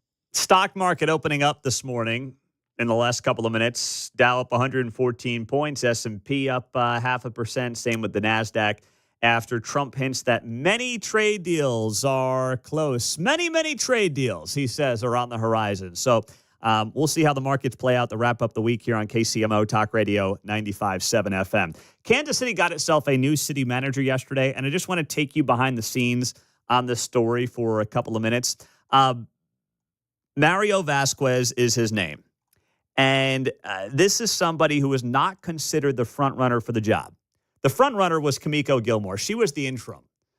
It's like in sports when a team wants somebody to get a job, they will make them the interim coach. Now, sometimes the interim coach is the person who's just supposed to fall on the sword. But in this case, in Kansas City, Kimiko Gilmore was supposed to be the next city manager. She did not end up getting the job. And I told you last week I thought she was going to get the job. She did not. Instead, Mario Vasquez was picked yesterday as the Kansas City, Missouri city manager. And this is somebody who came on late in the process, who a lot of people on city council were impressed by, and then got in there yesterday on an 11-2 vote. Now, from what I understand, Mayor Q was Team Kimiko, but he didn't fight for it because he knew the votes were not there. And he didn't want this thing to become a big and ugly, drawn-out mess. So he went along with the majority of the city council, and he went with this guy, Mario Vasquez, who's worked for the city for a while. He's been a part of the Kansas City, Missouri city government for a while. But this also was because he was compelling. He was much better in one-on-ones. He was much better in his interview last week. And frankly, Kimiko Gilmore sounds like a very pleasant person. From what I understand, a very nice person, but she was not up for the job. She bombed out in the interview. It was cringeworthy. We played audio from it on Monday after I spent way too much time in the St. Louis airport listening to this stuff. I mean, she sounded like Kamala Harris. And she called things like putting up homeless people into hotels back in 2021, 2022. She called that a success. So once I came back to the city as assistant city manager and deputy city manager, one of the areas that I had to cover was houselessness. And that was a ride that I will never, ever forget. Because we as staff and the community and some in the community had come together and had a plan for how to address houselessness. We were in COVID at one point, and there were hotels involved, and we housed people for the entire summer, and that was a win. But no, that was a huge failure. And I know that line right there turned a lot of people off. She was already floundering. She was struggling. But that interview moment was the moment that I believe, and from what I hear, Kimiko Gilmore sunk herself as the person who could have been the next city manager in Kansas City, Missouri. And now we've got this guy, Mario Vasquez, and a lot of people told him not to apply. They said, dude, this thing is already baked into the cake. There are people who wanted the next city manager to be black because, well, frankly, they're racist. If you want somebody to get a job because of their skin color, you're a racist. And there's no way you're going to get it. And this guy got it. And he actually has a pretty compelling personal story. His family escaped Bolivia, came here to the United States, ended up in Wisconsin, and he's been in Kansas City for the last, couple of decades, I believe it is. So he's got a really good story. Of course, the Kansas City Star writes about him and says he was born in Bolivia, and he spent his entire adult life and career in Kansas City. As a child, he and his family moved to Wisconsin during what he called a time of economic distress and turmoil in their home country. Yeah, there were a bunch of commie freaks, just like what the Kansas City Star wants to bring to this town and this region and, frankly, the country for that matter. So they're going to leave that conveniently out of their piece in the Kansas City Star. But literally, the guy's family escaped communism in Bolivia. It's not going to make the media rounds outside of the show, But I find that to be a very compelling all-American story. And his family also came here and did it the right way. Legally, green card, became a U.S. citizen back in 2004. Now, I'm not saying this guy's a rock-ribbed conservative. I'm sure he's not, okay? You're not going to work and be the leader of Kansas City, Missouri, and be a conservative. Let's just be real here. Brian Platt wasn't the old city manager, but you know what he was? Common sense dude who got the job. The job is to fix the potholes, get the street lights replaced, remove the snow, pick up the trash. It's really not a sexy job. It's not intended to be. It's not a highly political job either. It's not about figuring out how to make sure we're putting more homeless people in the hotels that the government's paying for. It's not about being an activist. It's just about doing the basics and doing it well. So, the people that I hear from, the people that I trust, like this guy. And while I still think Brian Platt got totally screwed and got a raw deal and should still be the Kansas City, Missouri city manager, if this is the process that we're going to have, if these are the three finalists that we were going to have, Kimiko Gilmore, Mario Vasquez, and Pat Klein, it does sound like the best potential candidate ended up getting the job. So good for him. We'll be rooting for him, and we'll try to get him on the show soon on KCMO. 913-408-7957. In the meantime, we woke up to this news this morning that at 11th and Wyandotte, there was a man who was found dead in a parking garage in downtown Kansas City, right down the street from the Marriott Hotel. So you're talking about primetime residential and commercial real estate in downtown Kansas City, Missouri. And this comes on the heels of a week where the mayor has gotten absolutely smoked by local media. He's had the tit for tat with Fox 4. The Daily Mail has written about Kansas City crime this week. The New York Post. John brought this up to us this morning. I didn't see it until he brought it up. The New York Post calling Kansas City filled with hooligans. Here's the headline. Hooligans on dirt bikes, ATVs, and souped-up cars overrun downtown Kansas City, terrorizing locals. Yeah, you mentioned local media. I'm going, dude, we're worldwide. We hit the Big Apple and UK. Yeah. Yeah. What do you think John Sherman is thinking right now? If you're John Sherman and you want to invest for 50 years, long after he's gone, God bless him, he's 70 years old. He's not, going to be here for 50 years, okay? He's not. And you're thinking about, where am I going to invest a couple $1 billion for a baseball stadium? Do you trust this city enough to put it downtown? John Sherman's not a dumb man. You don't get as rich as John Sherman being a dumb man. But that would be the most insane conclusion to ever come to. Just would be. And it happens. I mean, people get, listen, we all get to that place in life where you're like, I got to have it. I got to have it. I got to have it. I got to have this house. I got to have this car. Got to buy this thing. But man, sometimes you got to see the forest through the trees. And if the city of Kansas City, Missouri was a stock right now, would you buy it? Would you hold it? Or would you sell it? And we do have buy, sell, hold coming up here in a few minutes as well. What would you do? If you're John Sherman with a couple $1 billion that you got to spend, where are you spending it? Where are you investing it right now?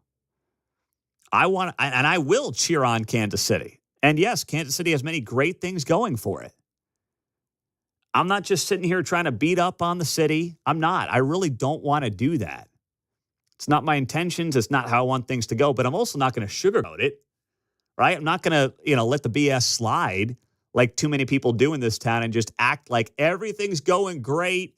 I mean, we're on cloud nine. I mean, yeah, we got the Chiefs. And the Chiefs have, frankly, masked a lot of problems. If the Chiefs were going 2-14 every year, I guess now 2-15 with the 17-game regular season. If they were going 2-15 every year and we didn't have these Super Bowl runs, I'll tell you right now, morale in this town would not be nearly what it is right now. That team has saved us when it comes to morale because there's a lot of things that are not trending in the right direction. So how is John Sherman looking at some of these headlines, Daily Mail pieces, New York Post pieces, and saying, yep, that makes a lot of sense? and I don't have a dog in the fight. I don't think they should end up, and they're not going to go to the old spring campus, despite what old Basset Hound Bob was telling you down the dial. They're not going to the old spring campus. I don't think they're coming to Kansas. North Kansas City seems like a great option. Could they extend the lease at the K? It's entirely possible they do that as well. But putting yourselves right in downtown in the crossroads in Washington Square Park, you get one, think about this, you get one incident. You had a dead guy in the parking garage at 11th and Wyandotte. Imagine coming back from the old ball game with the kids, walking out to the parking garage. Whoa, I turn your head. Close your eyes there, sonny boy. Dad, what's going on? What happened? Just close your eyes. I'll carry you to the car. I tell you what, you know where that doesn't happen?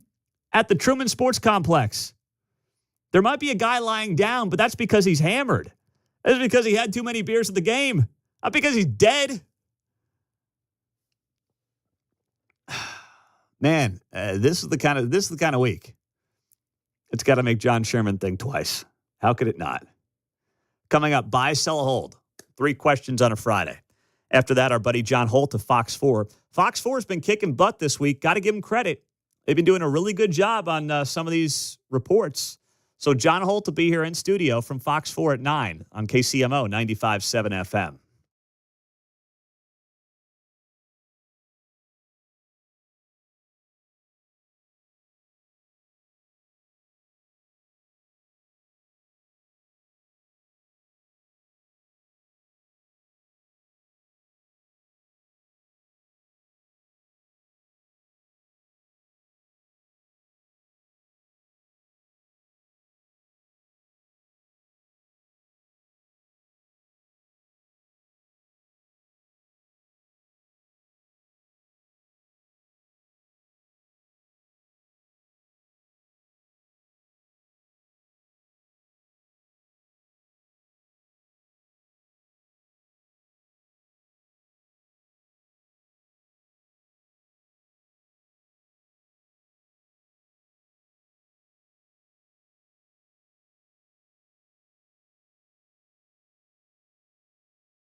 If it's happening in KCMO, it's on KCMO 95.7 FM. Here's Pete Mundo. It is 8:50 on a Friday. Glad you're here on KCMO. John Holtz, our in-studio guest just after 9 from Fox 4, but let's do it. It's time to buy, sell, How about it in 12 and a half, 15? and hold. John Anthony with the 3 questions on a Friday. What do you have on the rundown, my man? As if I needed to guess, buy, sell, or hold, Joe Biden back in the media is good for Trump. Oh, my goodness. How quickly can I buy, buy? We're going to sound like NSYNC. Buy. Oh, man. Joe Biden on The View yesterday was a gift, an absolute gift for Trump, especially when Biden went on The View and he goes on to say that Kamala Harris lost because, well, of her skin color and her gender. Why do you think the vice president lost, and were you surprised? I wasn't surprised, not because I didn't think the vice president was the most qualified person to be president. She is. She's qualified to be president of the United States of America. But I was surprised. I wasn't surprised because they went the route of the sexist route, the whole route. I mean, this is a woman. She's this. She's that. I mean, it really. I've never seen quite as successful and a consistent campaign undercutting the notion that a woman couldn't lead the country and a woman of mixed race. Yeah. And they played that to a fairly well. In addition to okay, no, what they did is they pointed out that she was totally incompetent, incapable of leading the country, and it wasn't because of her race or her gender. She just happened to be mixed race and a female. But that's not what made her incompetent. So, but this is the game that they play, right? The game that they play, right? If you criticize someone in their political party and they put up someone who is a minority, then they'll claim that your criticism is because of their minority status. No, that's not true. The criticism is because of their ideas, is because of their incompetency, is because of the fact that Kamala Harris went on this very same show, The View, and made the claim that she would not have done anything different than Joe Biden when Americans were looking for change. That is not about race. That is not about gender. And in fact, if there's anybody who invoked race in either of the last 2 election cycles, it was Joe Biden. You have a problem figuring out whether you're for me or Trump, and you ain't black. Yeah. Come again? Who's the one hustling based on race? Wasn't Trump. In fact, it was the opposite. It was Biden in 2020 as the white guy saying what he just said there. And then it was Kamala leaning into this whole thing of, you've got to vote for me because of my DEI credentials. And most people were not buying it. Not when you saw minority groups shifting to the right, especially men, in a way that we have not seen in modern American history. Yeah, we tried to use cards to cover up incompetency, but it didn't work this time. Nope, it Not didn't. enough cards in the deck. Nope. Buy, sell, or hold, Mayor Lucas may need a friends and family phone plan after broadcasting his number this week.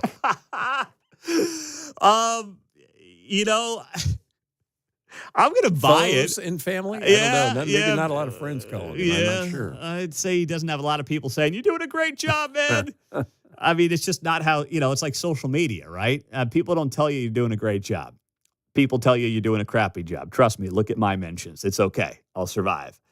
But yeah, the mayor did give out his personal cell phone yesterday here on KCMO. And then he did broadcast it as well on X yesterday. And I took a screenshot of it. I put it up on my Facebook page, Pete Mundo on KCMO. I'll put it up on Instagram. You know what?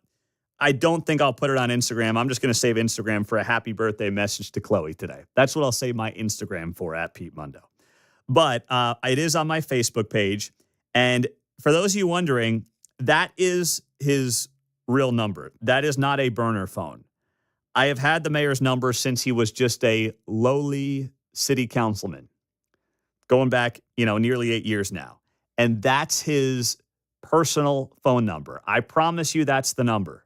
You can look at it for yourself. And if you want to text him or call, be my guest. Now, please be respectful, but the number's there.